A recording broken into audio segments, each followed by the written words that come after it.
শুরু হয়েছে দ্বিতীয় যে খেলা, লক্ষ্যমাত্রা 200, সে 200 মাত্রা নিয়ে খেলতে হবে প্রদীপকে।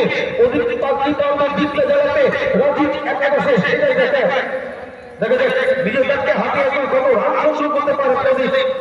যাচ্ছেন প্রথম বল নিয়ে হারমতি খান, সোনু খান।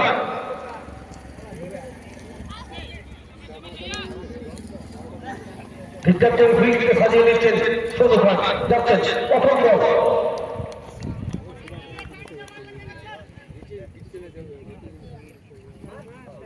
চারটে 19 যখন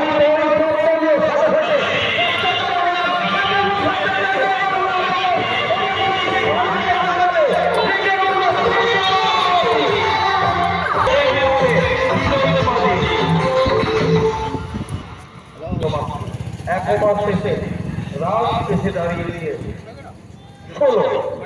আমরা দেখেছিলাম যখন ব্যাটিং করছিল দিল্লি একাদশ, তাদেরও প্রথম ওভারে রান ছিল 16। পরবর্তী বল দেখা যাচ্ছে ওভারটি মেডেল ওভার হচ্ছে কিনা। মেডেল ওভার হবে 8,000 টাকা পুরস্কার জিতে নেবে সুরেশ মাহাতো।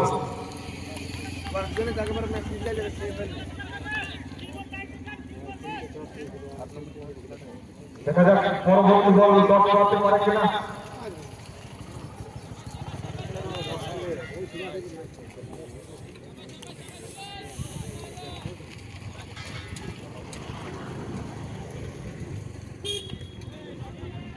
না, এই বল থেকে একটা রান আসবে।